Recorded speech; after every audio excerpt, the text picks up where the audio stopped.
రైతుల సంక్షేమం కోసం కేంద్ర ప్రభుత్వం ప్రధానమంత్రి కిసాన్ సమ్మాన్ నిధి పథకాన్ని అత్యంత ప్రతిష్టాత్మకంగా తీసుకొచ్చిన సంగతి తెలిసిందే. ప్రస్తుతం ఈ స్కీమ్ పేరిట సోషల్ మీడియాలో ఎన్నో మోసపూరిత సందేశాలు, నకిలీ లింకులు, తప్పుదోవ పట్టించే ప్రకటనలు వ్యాపిస్తున్నాయి. దీనిపై కేంద్ర వ్యవసాయ, రైతు సంక్షేమ మంత్రిత్వ శాఖ తీవ్ర హెచ్చరికలు జారీ చేసింది.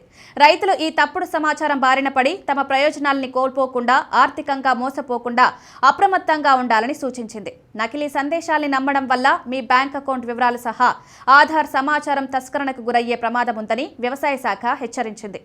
మీకు రావాల్సిన పథకం డబ్బులు ఆలస్యం కావడం లేదా మీ బదులు వేరొకరు తీసుకోవడం వంటివి జరగొచ్చని తెలిపింది. అందుకే పీఎం కిసాన్ లబ్ధిదారులు అధికారిక సమాచారం కోసం మాత్రమే ప్రభుత్వ పోర్టల్స్ సందర్శించాల్సిన స్పష్టం చేసింది. త్వరలో పీఎం కిసాన్ 20వ విడత నిధులు విడుదల కావాల్సి ఉంది. ఈ నేపథ్యంలో కొన్ని పనులు పూర్తి చేయాలని సూచించింది ప్రభుత్వం. ఈ డబ్బులు పొందాలంటే ఖచ్చితంగా ఈకేవైసీ పూర్తి చేయాలి. ఇక్కడ పీఎం కిసాన్ పోర్టల్లో ఓటీపీ ద్వారా, బయట కామన్ సర్వీస్ సెంటర్లో బయోమెట్రిక్ ద్వారా, పీఎం కిసాన్ యాప్లో ఫేస్ అథెంటిఫికేషన్ ద్వారా కేవైసీ పూర్తి చేయవచ్చు.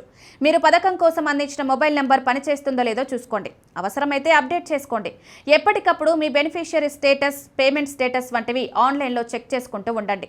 పీఎం కిసాన్ యోజన కింద అర్హులైన భూమి ఉన్న రైతు కుటుంబాలకు కేంద్రం ఏటా 6,000 సాయం అందిస్తోంది. దీన్ని ఒకేసారి కాకుండా 3 విడతల్లో ఒక్కో దఫా 2,000 రూపాయల చొప్పున నేరుగా అకౌంట్లలో వేస్తుంది. మీ బ్యాంక్ అకౌంట్ వివరాలు, ఆధార్ సమాచారం, ఇతర వ్యక్తిగత వివరాల్ని అడిగే ఏ నకిలీ సందేశాల్ని నమ్మొద్దు.